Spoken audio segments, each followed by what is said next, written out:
Y muy buenas tardes, estimados amigos. Es para mí, Marta Yolanda Díaz Durán, un gran gusto unirme a la transmisión del mediodía de Libertópolis y llegar justo en el momento en el cual vamos a conversar con Paul Boteo, director ejecutivo de la Fundación para la Libertad y el Desarrollo, con quien vamos a conversar acerca de sí, vamos a hablar de los bloqueos, pero lo vamos a hablar desde el punto de vista de lo que opinamos la mayoría de los guatemaltecos, diferenciando lo que es una manifestación pacífica de una acción que según nuestra legislación es un delito, que es violentar el derecho a la libre locomoción de los guatemaltecos, que en este caso somos la mayoría, la gran mayoría de las personas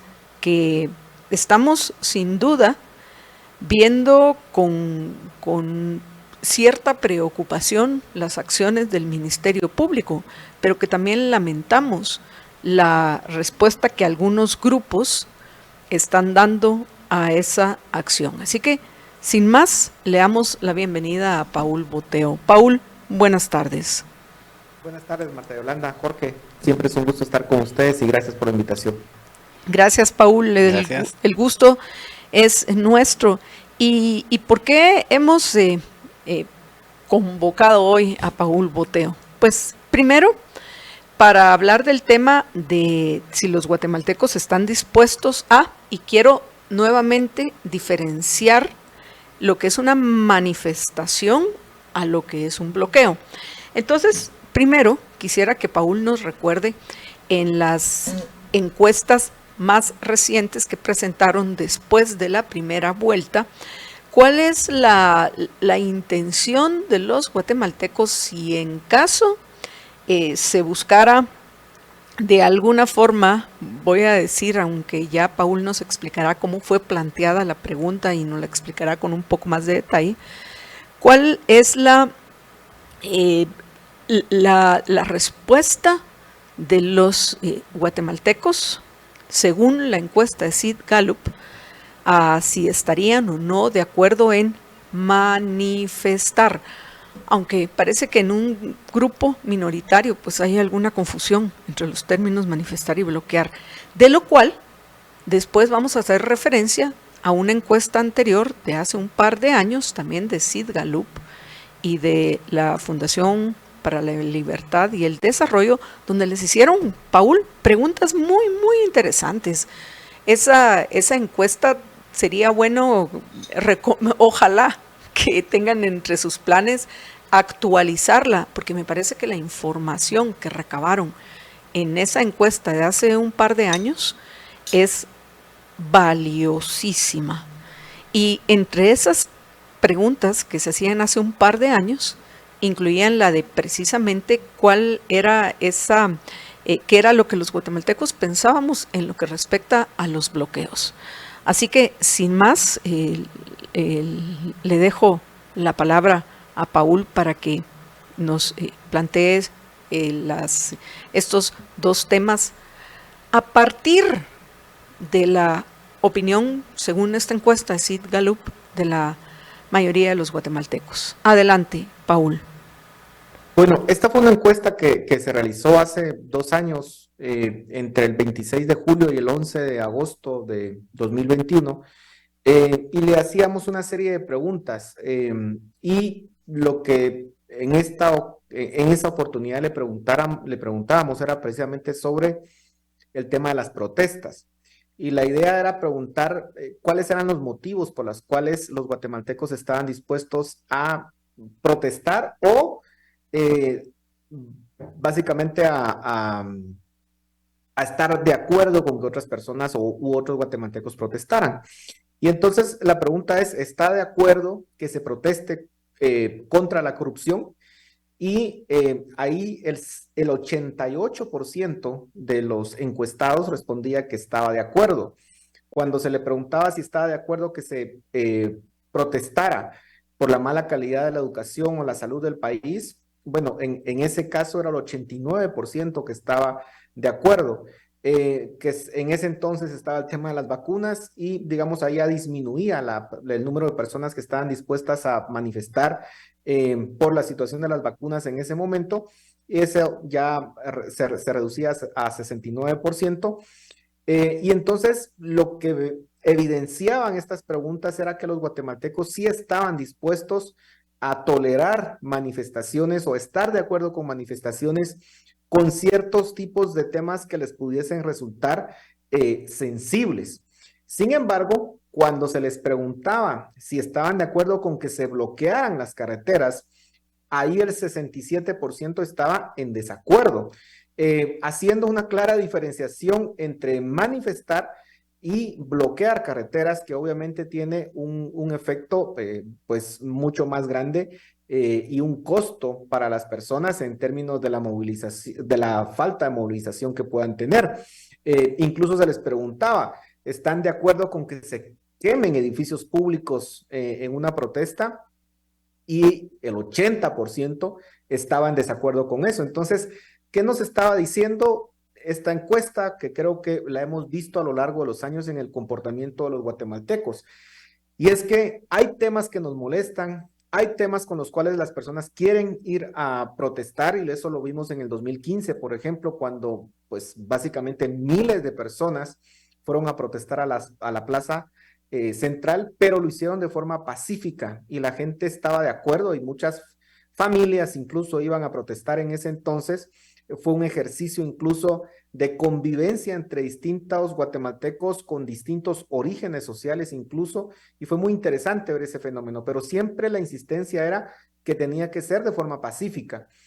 Cuando los guatemaltecos comienzan a ver que las protestas se tornan violentas de alguna u otra forma o que están limitando el derecho a la libre locomoción, claramente ahí ya pierden, digamos, el apoyo. Eso es básicamente lo que nos decía la encuesta respecto a esos temas.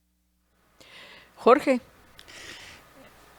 Y esa en las encuestas que hicieron este año no se incluían esos temas. No, no los incluimos porque eran básicamente temas electorales los que quisimos explorar. Y en ese momento, hay que decirlo, Jorge, tampoco veíamos la posibilidad, digamos, de que se pudieran dar protestas, al menos no como lo estamos viendo en este momento. Creo que lo que estamos viendo en este momento ya es la expresión de una crisis política en la que lamentablemente se ha querido llevar al país a situaciones límite en términos de que se están impulsando temas desde el Ministerio Público y desde el sistema de justicia que claramente están en contra de la voluntad expresada en las urnas, y lo que estamos viendo es un enojo muy grande de las personas y creo que se está saliendo de control la situación y vemos intransigencia lamentablemente en esta crisis política. Pero también lo que vemos, Paul, es que ayer precisamente Jorge le hizo una pregunta, si nos das unos instantes, vamos a poner, tenemos el video de la pregunta junto con, por cierto, vamos a ver el mapa de los bloqueos, que no ha cambiado mucho, es similar al de ayer, el de los bloqueos de hoy. Entonces vamos a escuchar al vocero de Provial, para que hagamos un cálculo de cuántos son las personas que están bloqueando en estos puntos, principalmente en el noroeste del país. Adelante, por favor. Ok, una pregunta con relación a lo que me explicaba hace un momentito de que en la mayor parte de puntos hay mucha gente. ¿Alguna dimensional de cuánto es mucha gente? O sea, ¿son 50, son 500, son 1000? Un aproximado de 200 personas en cada punto. Ok. Un aproximado, ¿verdad? No es que también brigadas de Provial hayan llegado a contabilizar, porque les comento, al menos nosotros como Provial, pues no estamos llegando a donde están las aglomeraciones directamente, sino que nuestras unidades pues están 1 o 2 kilómetros cerca de los bloqueos. Entonces, sí sería más o menos de un aproximado de 100 a 200 personas en cada punto. Ok, vamos a poner además de eso unas imágenes de hoy y videos sin sonido para que sigamos nosotros conversando con Paul. Entonces, el Provial calcula que habían entre 100 y 200 personas por bloqueo al día de ayer, que no ha variado mucho a hoy, es similar a hoy. Entonces, usemos un promedio de 150 personas por punto de bloqueo, asumiendo que son, vaya, portémonos buena gente, 35 bloqueos. Jorge, tenés... Ahorita a las 12 eran 33 puntos los que estaban bloqueados según el mismo Provial, con lo cual da 4.950 personas. 33 por 150. Estamos hablando de 4.950. Vaya, hablemos de 5.000, que es el número que curiosamente nosotros, sin hacer este ejercicio con la información que se tiene, habíamos calculado. Asumamos que hay unas 5.000 personas protestando, no protestando, diferenciemos. Hay alrededor de unas 5.000 personas bloqueando a ¿cuántos guatemaltecos que tienen que circular en el interior del país para trabajar, que viven día a día y que es a quienes está afectando esta acción, que es un delito? El bloquear, que como bien decías, y quisiera que me lo repitieras, el 67% de los guatemaltecos, 67% de los guatemaltecos estaban en contra hace apenas un par de años, un número que pienso que a la fecha ha subido, y lamentablemente estos bloqueos ya causaron la muerte de una persona en este enfrentamiento a tiros que hubo si estoy en lo correcto, en la cumbre de Alaska, que también tiene que ver con el conflicto territorial del área. Pero vemos que ya hay gente que está hartándose de los bloqueos que se están llevando a cabo. Entonces, quisiéramos escuchar tu opinión acerca de esto. 5.000 personas violentando el derecho a la libre locomoción de cientos de miles, si no más, de guatemaltecos que necesitan circular por las áreas donde hay bloqueos para poder, para poder producir, para poder llevar comida a su mesa. Eso es terrible. Yo pensaría que ese 67%, independientemente del reclamo, porque todos tenemos derecho a manifestarnos, pero hacerlo de una forma pacífica. Pero lamentablemente no es eso lo que estamos viendo ahorita, Paul. Estamos viendo una violación a cientos de miles de guatemaltecos por parte de un grupito. 5.000, 10.000 personas si quieren. Me voy a portar excesivamente amable con los que están bloqueando, con los bloqueadores.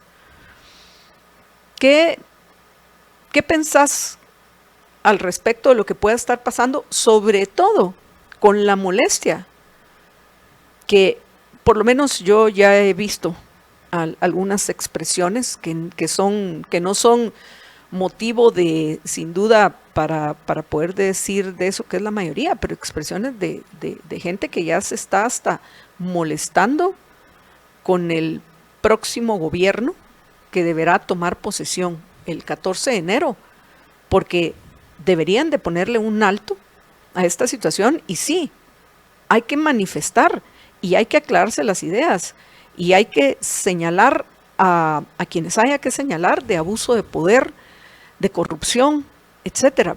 Pero pienso, Paul, que estas acciones, en lugar de beneficiar al próximo gobierno, les está creando más anticuerpos antes de tomar posesión, cuando lo que deberían de estar buscando es una verdadera unión de los guatemaltecos. Pero, ¿qué pensás sobre estos temas, Paul? Yo creo que quiero hacer las matemáticas de ambos grupos, diría yo, Marta Yolanda, porque así como podemos hablar de 5.000 personas que están tapando básicamente la libre locomoción, habría que calcular que tal vez 30 personas que son parte del Ministerio Público de la FESI están tratando de bloquear el ejercicio democrático de más de 5 millones de personas que fueron a votar en la primera vuelta electoral y de más de 4.5 millones de personas en la segunda vuelta electoral. Un ejercicio democrático reconocido por la Constitución, un ejercicio en donde participaron más de 125,000 personas de forma voluntaria en la primera vuelta y muchas de ellas repitieron en la segunda vuelta ese ejercicio.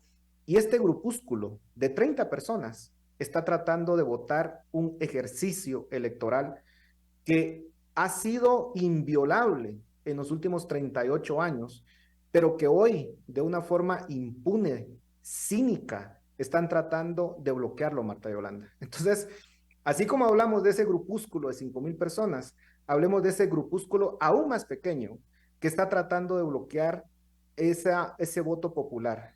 Y entonces lo que tenemos que llamar a la reflexión son a ambos grupos, porque hoy no estaríamos en esta situación, no estaríamos con el tema de los bloqueos si no fuera porque ese grupúsculo de no más de 30 personas que están tratando de llevarnos al abismo como república, en un ejercicio básico de la república que es la transferencia pacífica del poder y el respeto al voto popular. Hemos visto aberraciones de parte de este Ministerio Público que ha llegado incluso a violentar el Tribunal Supremo Electoral, primero queriendo contar votos, luego secuestrando las actas que fueron hechas y elaboradas por esas 125,000 personas. Es decir, estamos en medio de dos grupos extremos, pero que la responsabilidad máxima descansa en quien ostenta el poder en este momento, que es ese grupúsculo de no más de 30 personas y personas alrededor que los defienden y que son una minoría, hay que decirlo, Marta Yolanda, porque en una encuesta en la cual nosotros no participamos, pero sí la publicó Sid Gallup, sí habla que el 80% de los encuestados, y esa fue una encuesta que se hizo recientemente por parte de Sid Gallup, que lo hizo de forma independiente, nosotros no participamos, insisto, pero sí estaban de acuerdo con que es Bernardo Arévalo, el presidente electo, el que tiene que tomar posesión, y estamos viendo el violentamiento de esa voluntad popular. Entonces, yo creo que hay que señalar a ambos grupos, hay que señalar, y la responsabilidad depende sobre todo de quienes ostentan el poder en este momento y que de una forma cínica están actuando y nos están llevando a este abismo. Repito, si ellos no hubieran hecho lo que han hecho hasta este momento y lo que pretenden hacer, porque pretenden hacer más cosas en el futuro, nosotros no estaríamos hoy aquí. Entonces señalemos a los responsables últimos de esto, que es el Ministerio Público y la FESI, y que están tratando de violentar la República de Guatemala. Y creo que en este sentido, Marta Yolanda y Jorge, el sector privado, a través de sus múltiples cámaras, la sociedad civil, han lanzado sendos comunicados condenando la actitud del Ministerio Público y sin embargo no desisten en su intención de traerse abajo el proceso electoral. Entonces, ¿quiénes son los radicales acá? ¿Quiénes son los que están tratando de llevar al abismo a este país? Señalemos a los responsables y estoy de acuerdo, no es las formas de protestar, pero tampoco es la forma de querernos regresar a los años 70, a una dictadura, a la violación de los derechos individuales. Y hay que decirlo, por ejemplo, en la encuesta que nosotros sacamos, por ejemplo, ¿qué porcentaje de la población está en desacuerdo con que llegue un dictador al poder? El 60%. En este país no nos gustan, afortunadamente, los dictadores. ¿Quiénes están de acuerdo con que se eliminen los derechos humanos? El 69% están en desacuerdo con que se eliminen los derechos humanos. ¿Qué porcentaje está en desacuerdo con que se elimine la propiedad privada, por ejemplo? El 63% está en desacuerdo. Entonces, el tema aquí es que se están violentando los derechos de los guatemaltecos a través del poder público, que en este caso el brazo ejecutor es el Ministerio Público. Voy a replantear mi pregunta porque tal vez no me expresé correctamente, Paul.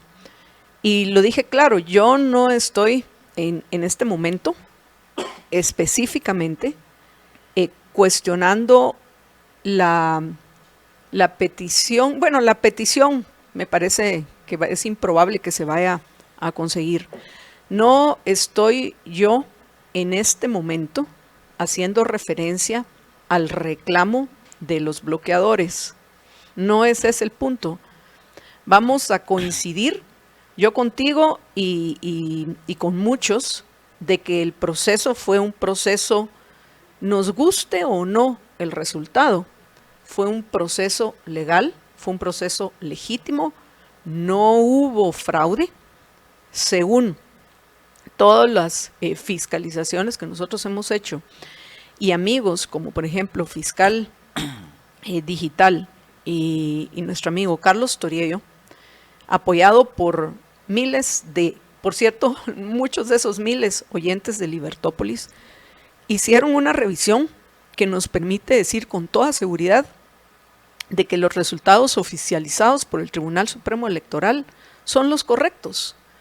Y también tenemos conocimiento de una fuente fidedigna que quienes están financiando todos estos ataques son un grupo de contratistas y militares que tienen ya varios gobiernos de estar acumulando fortuna a costa de nosotros los guatemaltecos. Así que sí, yo considero que detrás del movimiento, por supuesto que hay gente que es como nosotros o que se considera al menos liberal clásico, pero yo creo que a estas alturas la mayoría de la gente no entiende qué es el liberalismo o capitalismo, como lo llamaría Ayn Rand, que es básicamente el respeto irrestricto a los derechos individuales de todos, teniendo claro que la minoría más pequeña es un individuo solo. Entonces, tú mismo hiciste referencias al éxito, porque yo creo que esas manifestaciones del 2015, donde nosotros participamos en la mayoría de estas, sobre todo en las primeras, hasta que fue lamentablemente el movimiento ciudadano, que surge de forma espontánea, fue tomado por grupos de interés y grupos de presión, era increíble. O sea, cómo llenábamos, rebalsábamos la Plaza de la Constitución. Éramos alrededor de 60,000 personas las que logramos traernos abajo a Roxana Valdetti primero y luego a Otto Pérez Molina. Ese fue un éxito increíble, pero no salimos a bloquear, no salimos a afectar a la gente más pobre de Guatemala, porque esa no es la forma de construir una república. Si estamos defendiendo la república es la igualdad, se caracteriza, entre otras cosas, por la igualdad de todos ante la ley, o todos hijos o todos centenados. Y hoy no es justo que 5,000 personas, aunque su protesta sea la más idealista, que dudo que todos sean ingenuos y defensores de los principios que nos puedan llevar algún día a que todos los guatemaltecos podamos progresar y mejorar de forma constante nuestra calidad de vida. Pero, de nuevo, nuestro comentario y después de la información que nos has compartido y Jorge anda buscando, porque nosotros teníamos esa encuesta que les agradecemos muchísimo a ustedes que la hayan hecho, porque me parece, repito, que tiene una información valiosísima hoy, que por ejemplo el 60% está en contra de los dictadores, excelente, pero el 67% está en contra de los bloqueos. Entonces ahí hay una comparación muy muy interesante, que consideraría que probablemente a estas alturas ambos porcentajes, y esperaría yo que ambos hayan aumentado. Entonces el objetivo, pienso, de aquellos que queremos vivir en una Guatemala diferente, una Guatemala donde prevalezca la cooperación pacífica entre todos, sabemos que en este momento debemos proteger más que el resultado de las elecciones, el mismo proceso por medio del cual los guatemaltecos elegimos a gobernantes cada 4 años. Porque es ese mismo proceso el que nos asegura que entre 4 años, independientemente de qué pase en el próximo gobierno, que considero que en la presidencia y en la vicepresidencia del Ejecutivo deben estar Bernardo Arévalo y Karin Herrera, y que me guste o no el Congreso, que va a estar dominado por el partido Vamos y el partido UNE, independientemente de eso, esos son los que considero que deben de tomar posesión el próximo 14 de enero. Y yo, de forma pacífica, entrevistando abogados y a todos aquellos que puedan aportar a que con los que se pueda razonar, hay gente con la que no vas a poder nunca razonar. Eso es una realidad que tenés que tener clara. Esa gente nunca vas a poder razonar. Y me es mejor yo realmente solo converso o solo debato o solo, aunque tengamos puntos diferentes en algunos casos, como hoy en esta conversación con Paul, solo voy yo a entrar en un debate con personas que considero que son intelectualmente honestas, y la honestidad comienza por decir: yo soy Paul Boteo, yo soy Marta Yolanda Díaz Durán, yo soy Jorge Jacobs. Damos la cara y el nombre. No nos escondemos detrás de seudónimos, que me parece que esa es una actitud cobarde. Entonces, de nuevo, Paul, yo estoy de acuerdo con eso, pero me parece terrible el daño que 5,000, 10,000 personas que no tienen claro lo que deberían de hacer y creen que tienen el derecho, entre comillas, de violentar los derechos de otros solo porque consideran que sus derechos están siendo violentados. A mí, eso, por lo menos ahí yo no voy a coincidir contigo. No considero que los medios que están eligiendo sean los correctos para el objetivo que se busca. Entonces, pues espero haber aclarado mi diferencia contigo. No, y de hecho, Marta Brenda, creo que no hay diferencia, porque digamos, cuando yo hago esto, cuando yo señalo, digamos, a estas menos de 30 personas que posiblemente están detrás de todo este caos político al que nos están metiendo, es porque no quiero que perdamos de vista esto. Es decir, y de hecho lo dije, digamos, estamos en medio de 2 grupos que obviamente no compartimos con ninguno de los dos los medios que están utilizando, pero creo que hay más responsabilidad de quien ostenta el poder. Y sin duda alguna, Marta Yolanda, con eso no estoy justificando para nada, digamos, los bloqueos, para nada, lo coincidimos perfectamente. Pero yo creo que es bien importante que tengamos claro cuál es el origen de todo esto, porque también hay que, dentro de este análisis que podamos hacer, a mí lo que me preocupa es que podamos llegar a un punto incluso de mayor convulsión social, en donde puedan haber, digamos, enfrentamientos entre las Fuerzas Armadas y estas personas que están protestando, y entonces esto va a comenzar a escalar de intensidad. Entonces, por eso yo creo que quien tiene la responsabilidad, porque solo veamos algo, por ejemplo, anoche ya veíamos que la Universidad de San Carlos, algunos estudiantes ya llegaban enfrente del Ministerio Público, por ejemplo, a protestar, algo que en esa protesta yo puedo estar de acuerdo, porque creo que ahí, digamos, no están violentando los derechos de locomoción de las personas, simplemente están yendo enfrente de un edificio público a decir: mire, yo estoy en desacuerdo con lo que ustedes están haciendo, como lo hicimos en el 2015, nos fuimos a poner enfrente del Palacio Nacional y fuimos a decir: yo estoy en desacuerdo con lo que ustedes están haciendo. Entonces, para que podamos diferenciar. Y luego, por ejemplo, la Universidad Rafael Andívar cierra sus puertas y dice: miren, vamos a unirnos a la protesta. Y creo que la Universidad Rafael Andívar en su momento hizo una protesta pacífica en la línea de ese espíritu de protesta pacífica, respetando los derechos de los demás, que estoy totalmente de acuerdo con eso, Marta Yolanda. O sea, yo quiero que quede claro que no estoy justificando para nada esos bloqueos. Pero digamos, solo estoy haciendo el análisis de decir: miren, ya se unió la Landívar, La Universidad del Istmo acaba de sacar un comunicado también diciendo nosotros le vamos a dar libertad a nuestros estudiantes porque si quieren ir a protestar el día de mañana, vayan a hacerlo. Entonces, posiblemente mañana veamos una protesta más nutrida, digamos, más en la línea de lo que vimos en el 2015, y entonces esto va a ir escalando. ¿De quién depende en última instancia que esto baje, digamos, de presión? eh, Depende de que, de nuevo, quienes están en la fiscalía de la FESI, pues desistan de la irracionalidad que están haciendo, tratando de impedir la transferencia pacífica del poder. Por eso es que creo que los responsables últimos son ellos, sin justificar, y voy a ser enfático, los bloqueos que están haciendo. Simplemente estoy diciendo, señores, por favor,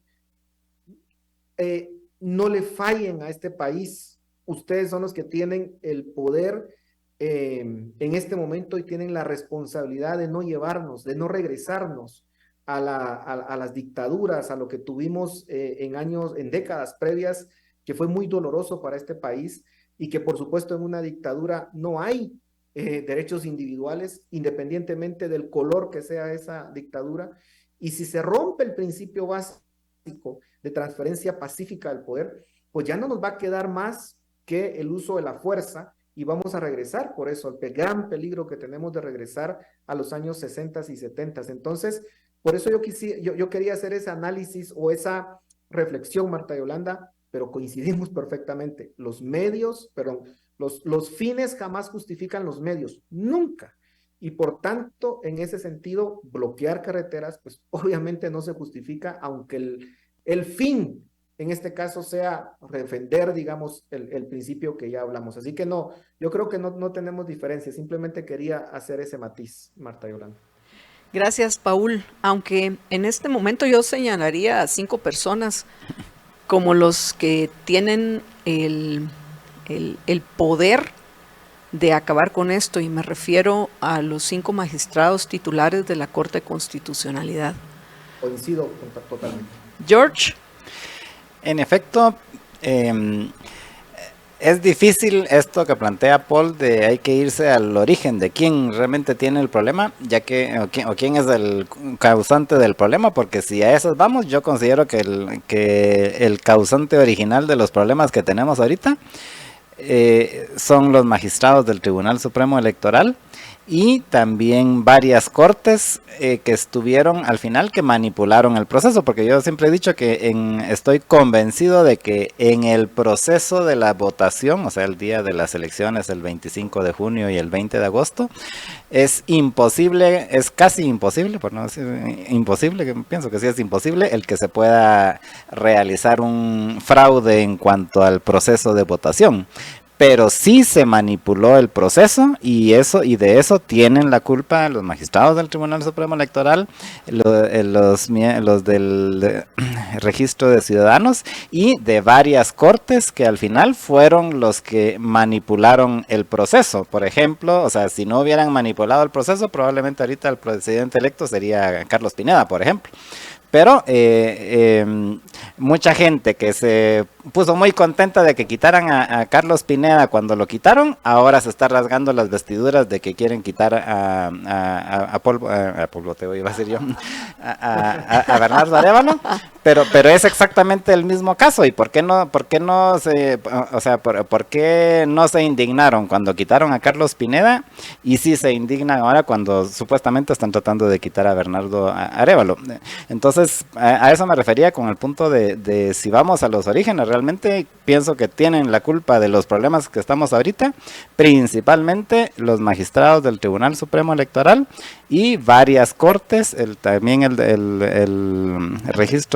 registrador de ciudadanos y en sí el Departamento de Registro de Ciudadanos en el Tribunal Supremo Electoral y varias cortes, incluyendo la Corte de Constitucionalidad, ¿no? Que es al final son los causantes originales de todo el lío en el que estamos metidos ahorita. Paul. Sí, no, yo estoy de acuerdo, Jorge, pero solo recordemos que si no estoy mal, en el caso de Carlos Pineda, las inconsistencias que se presentaron, creo que vinieron también de la Fiscalía de forma original. Entonces, digamos, yo estoy de acuerdo, digamos, ¿qué lectura le doy yo? Yo creo que hubo un grupo de personas en Guatemala que quiso manipular este proceso electoral y coincido totalmente. Digamos, no nos olvidemos que 4 candidatos fueron básicamente quitados de en medio, digamos, antes de que se hicieran las elecciones. ¿Por qué? Porque básicamente habían 2 candidatos que se querían colocar como presidentes y habían grupos detrás de esos 2 candidatos o un grupo detrás de esos 2 candidatos que decían quiero que esos candidatos queden y cualquiera que amenace que esos 2 candidatos lleguen, pues yo lo voy a quitar del camino y Carlos Pineda fue uno de ellos. Y claro, el Tribunal Supremo Electoral se prestó a eso, la Corte de Constitucionalidad se prestó a eso, la Corte Suprema de Justicia en su momento también, es decir, todos participaron de ese proceso y coincido totalmente, Jorge, la inconsistencia de decir en el momento con Carlos Pineda, qué bueno que lo quitaron del camino y ahora se rasgan las vestiduras. O sea, aquí hay una serie de inconsistencias y por eso creo que es bueno defender esos principios que ustedes siempre dicen, porque si nos atenemos a los principios no nos vamos a perder y no nos vamos a tomar una posición inconsistente en un caso o en el otro. Y coincido que son a quienes hay que señalar. Lo importante, creo yo, en este momento es cómo bajamos la intensidad de toda esa crisis que estamos viviendo y cómo se respetan esos procesos independientemente de lo que sucedió en el pasado, que coincidimos totalmente de quiénes son los responsables de ellos, pero aquí el tema es cómo respetamos esa transición pacífica del poder, que es lo que nos da el voto, y mi temor es que dado que ya se secuestraron las actas y se secuestraron, digamos, el material del Tribunal Supremo Electoral, en 2 semanas vaya a salir una fiscalía diciendo, miren, yo ya reconté y sucede que no es así. En primer lugar, no tienen ninguna facultad para poderlo hacer porque el Tribunal Supremo Electoral es el único que tiene esa facultad y obviamente con la participación de esos 125,000 ciudadanos. Entonces, esa es la situación que estamos viviendo en este momento y lo voy a reiterar. Esa situación grave que estamos viviendo no justifica, por supuesto, la violencia, digamos, de un derecho tan fundamental como es el derecho a la locomoción. En todo caso, las manifestaciones, el estándar de las manifestaciones las dimos en 2015 y esas son las que se tienen que mantener de manifestaciones pacíficas sin violentar los derechos de otras personas. Totalmente de acuerdo. Ojalá que como en el 2015 un grupo verdadero de ciudadanos, no grupos de presión o grupos de interés, que es básicamente lo que veo hoy. Grupos verdaderamente espontáneos de ciudadanos convocaran a una manifestación en la Plaza de la Constitución y en todas las plazas centrales en el interior del país, sin violentar los derechos de otros. Sería maravilloso y eso sí sería algo que tal vez hasta yo analizaría el asistir a eso, porque sí considero que es importante para el largo plazo la defensa de nuestro sistema de elección que está en manos de nosotros los ciudadanos. Y voy a coincidir contigo, Paul, de que genera mucha sospecha el que, pudiendo haberse llevado actas certificadas, que las pudieron haber certificado con sus mismos abogados, pudo haber estado en el proceso de certificación el mismo Rafael Curruchiche y todos los fiscales que quisieran, para que vieran que les estaban certificando el acta original y que se llevaran esa certificación del acta original, que no había ninguna necesidad el que se llevaran las actas originales, que lo único que sin duda, y esto no le va a gustar, yo sé, a algunos de nuestros oyentes, pero es la realidad, o sea, podían haberse llevado una copia certificada del acta 4 y del acta 8.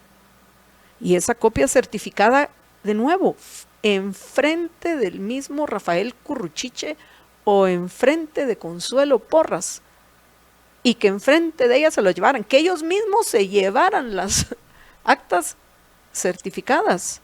si lo que quieren es esclarecer las denuncias de esos 1000 ciudadanos que dicen que yo no sé bajo qué argumentos, porque tristemente otro gran problema que tenemos hoy es que en lugar de la excepción se ha vuelto la regla el dejar en reserva todos los casos. Entonces no tenés ninguna información de cómo, si realmente hay evidencia que sustente las hipótesis de la fiscalía en lo que respecta a esos casos, porque quién sabe qué es esa evidencia que las sustenta. Entonces, sí coincido que es sumamente extraño que pudiendo haberse llevado una copia certificada, hayan insistido en llevarse las actas originales que ofrecieron devolver ayer y no lo hicieron, y que pues nos lleva, por lo menos a mí, voy a hablar por mí, ya podrá Paul hablar por él, y que ya lo mencionó Jorge también, que me genera, a mí, a Marta Yolanda Díaz Durán, usted puede ser cualquier otra cosa, a mí me genera sospechas, que pienso que si los magistrados del Tribunal Supremo Electoral, y nosotros desde el lunes lo hemos repetido, si los magistrados del Tribunal Supremo Electoral, que ya tienen escaneadas todas las actas, publicaran y abrieran al público todas esas actas originales que ya fueron escaneadas, les podría traer abajo, si acaso ese es el plan de la Fiscalía o de quienes estén detrás de los fiscales para cuestionar la primera vuelta. Si se publican, si se hacen públicas esos escáneres de las actas originales, pues cualquiera de nosotros, tú, Paul, Jorge, yo, Alex, Rodrigo, que nos acompañan en los controles, podríamos ver, no, mire, disculpe, esta acta que usted dice es tal y tal, es falso, aquí está la que se llevaron, ¿qué pasó con la que se llevaron? Espero equivocarme, y espero que no sea eso lo que estén intentando hacer, y que efectivamente las actas que se llevaron sean las actas que devuelvan. Eso es lo que yo espero. Pero para saberlo, ya ahorita el Tribunal Supremo Electoral podría haber publicado esas actas, Paul. Sí, recordemos que en principio las actas que sirven para el TREP es las copias que son subidas de forma descentralizada y son subidas con la tecnología de blockchain. Y bueno, fueron las actas con las cuales de alguna forma se hizo algún tipo de auditoría. Las otras, las originales, digamos, por supuesto que nunca se había planteado un tema, digamos, como el que estamos viviendo actualmente, pero de todas formas, digamos, la verdad es que si uno se va a un análisis conceptual de cómo se hizo el proceso, de cómo funciona en Guatemala, a mí me parece que es un proceso electoral desde el punto de vista liberal de lo más lindo, porque estamos hablando de que son ciudadanos de forma descentralizada la misma noche, haciendo conteo de votos, haciendo estas actas, subiendo los resultados, todo de una forma descentralizada. La forma en que se diseñó este sistema en los años 80 me parece más liberal no podía ser, por la descentralización que hay, por la participación ciudadana que existe, y por supuesto se hizo así porque lo que se tenía en los años 60 y 70 eran que se contaban de forma centralizada por una autoridad.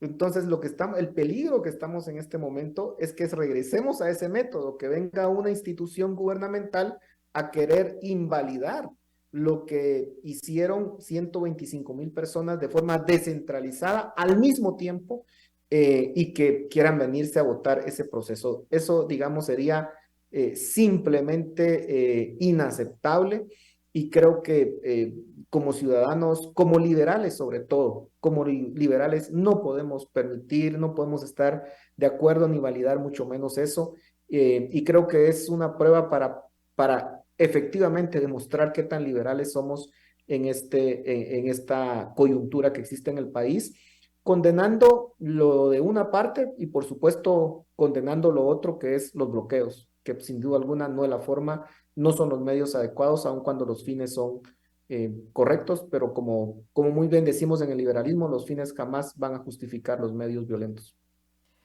Jorge. Pienso, como lo dijo así Paul hace un rato, pues que estamos en efecto de acuerdo y al final realmente lo más importante en todo este embrollo, pienso, por un lado, pues obviamente es el que haya eh, haya el cambio de gobierno en el 14 de enero, que es como dicta la Constitución y como debe ser, o sea, uno de los pilares aquí en Guatemala, recordemos, de el sistema republicano que intentamos tener, es precisamente la alternabilidad en el poder, por un lado. Pero por el otro, pienso que lo más importante es resguardar el proceso electoral y el sistema del proceso electoral que tenemos, que ya lo mencionó ahí Paul, pero yo quiero recalcar que es uno de los mejores, si no el mejor del mundo. Y básicamente precisamente por esa forma de cómo fue diseñado, en donde es completamente descentralizado, son ciudadanos, no es ni siquiera la gente del Tribunal Supremo Electoral ni empleados del Tribunal Supremo Electoral quienes cuentan los votos y quienes resguardan el proceso, sino son ciudadanos voluntarios y por eso es que digo yo que es virtualmente imposible poder eh, cambiar los votos dentro de ese proceso, porque son ciudadanos y que hay suficiente verificación independiente, por así decirlo, que básicamente son los fiscales de los partidos. Si usted fue a votar, pudo ver que en las mesas podría haber, en teoría, habido 29 fiscales de los 29 partidos, pero no habían tantos, pero por lo menos en los centros que yo vi, no había ninguna mesa que no tuviera por lo menos unos 4 fiscales de partidos políticos. Entonces está el hecho de que los votos los protegen y los cuentan ciudadanos voluntarios que no son empleados del gobierno, no son empleados del Tribunal Supremo Electoral. Y adicionalmente está la verificación de los que están directamente interesados en que se cuenten bien, que son los fiscales de los partidos políticos. Y aparte pues hay algunas otras instancias de verificación, pero el proceso realmente, así como está, tiene suficientes controles y balances como para garantizar de que repito, en el proceso electoral de los días de elecciones es virtualmente imposible alterar los resultados. Y eso es lo que hay que proteger porque dentro de 4 años pues tenemos que ir a otro proceso de elección y si ahorita se le quita toda la credibilidad a ese proceso, injustamente creo yo, entonces ¿qué vamos a hacer dentro de 4 años cuando tengamos que ir a votar nuevamente? ¿Será que vamos a confiar en el sistema? ¿O será que van a querer cambiar el sistema? Paul. No, yo totalmente de acuerdo. Aquí el tema es de que no podemos perder bajo ninguna circunstancia ese sistema electoral que tenemos. Y vean, yo creo que a ninguno de los tres nos gusta las ideas, obviamente, de quien está, digamos, próximo a tomar posesión. O sea, más estatismo, más intervención del mercado, digamos, las malas señales que lamentablemente dio el presidente electo reuniéndose con el Grupo de Puebla, la adhesión que hicieron a, digamos, a este instituto progresista, o no recuerdo muy bien el nombre. Por supuesto que uno no está de acuerdo con eso, porque al ser liberal uno va en la dirección contraria, pero en una república, sin duda alguna va a haber pluralidad de ideas y sin duda alguna van a llegar personas que no van a compartir, digamos, necesariamente las ideas liberales, pero el punto es que se respete esa alternabilidad en el poder, porque lo peor que pudiera suceder es que, por supuesto, en 4 años intentara hacer exactamente lo mismo que están haciendo hoy o están intentando haciendo hoy. Y claro, si uno no levanta la voz hoy, no puede después en 4 años decir voy a levantar la voz porque no va a tener credibilidad moral para poderlo hacer. Y al final, independientemente del color del gobierno que vaya a llegar, lo importante es que haya alternabilidad. Y hay que decirlo, en Guatemala, desde la revolución del 44, pues básicamente hemos tenido alternabilidad en el poder, aún en los momentos más oscuros de los 60s y 70s, ninguno intentó quedarse más allá de lo que debía, aún ahí había alternabilidad, y no digamos ahora que iniciamos este proceso de república muy joven, digamos, desde los 80 para acá, tenemos que insistir en respetar ese principio y no permitir que nadie quiera quedarse en el poder o querer delegar a quién va a quedar en el poder porque no le gustó la decisión que tomaron las personas. Entonces, ese creo que es la lucha que tenemos que hacer el día de hoy en esta coyuntura, independientemente que el 14 de enero en adelante tengamos que hacer oposición porque no nos va a gustar las ideas que van a querer implementar. Eso es otra cosa y será otra batalla, pero una batalla a la vez. Sí, y ahorita lo más importante es que cuidemos nuestro proceso de elecciones y lo que decís, lamentablemente, según lo que yo conozco del movimiento Semilla, hay varias facciones. Hay algunos que están cercanos al pensamiento liberal, al pensamiento capitalista. Hay dentro del movimiento Semilla y personas que apoyan al movimiento Semilla. Hay graduados de nuestra alma mater, de la Universidad Francisco Marroquín.